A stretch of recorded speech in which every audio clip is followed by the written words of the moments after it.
साइप्रसको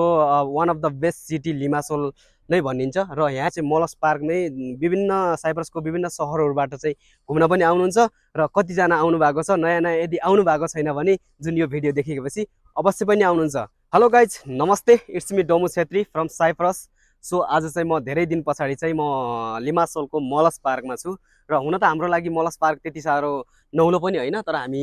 आइरहन्छौँ पनि। तर भए पनि आज चाहिँ धेरै समय पछाडि चाहिँ यो यहाँनिर आउँदाखेरि चाहिँ एकदम सुनसान र अनि यहाँनिरको वातावरणको बारेमा चाहिँ नयाँ नयाँ जति पनि मेरोमा जोडिँदै हुनुहुन्छ उहाँहरूको लागि चाहिँ म यसो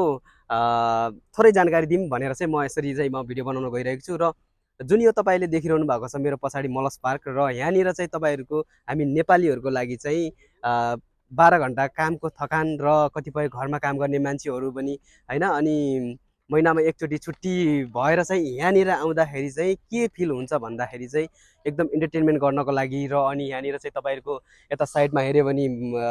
समुद्र छ र होइन, यतातिर हेऱ्यो भने अब हरियाली वन जङ्गल तपाईँहरूले देख्न सक्नुहुन्छ। त्यति साह्रो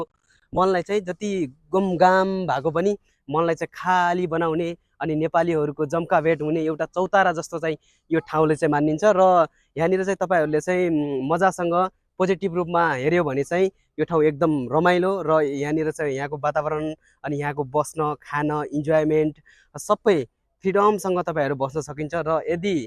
हामीले चाहिँ यसलाई चाहिँ सदुपयोग गर्न जानेन भने यहाँ बिग्रिने पनि मान्छेहरू धेरै हुन्छन्। त्यस कारणले गर्दाखेरि चाहिँ जुन यो हो साइप्रसको one of the best city Limassol नै भनिन्छ र यहाँनिर सबैभन्दा एकदम राम्रो र यहाँको वातावरण र यहाँनिर चाहिँ मोलस पार्कमै विभिन्न साइप्रसको विभिन्न सहरहरूबाट चाहिँ घुम्न पनि आउनुहुन्छ र कतिजना आउनु भएको छ नयाँ नयाँ यदि आउनु भएको छैन भने जुन यो भिडियो देखेपछि अवश्य पनि आउनुहुन्छ। अनि भिडियो हेर्ने मात्रै होइन, अनि यहाँनिर चाहिँ तपाईँहरूले चाहिँ फलो गर्नुहोला, लाइक कमेन्ट सेयर सब्सक्राइब गरेर चाहिँ जताबाट पनि हेर्दै हुनुहुन्छ जोडिनु होला।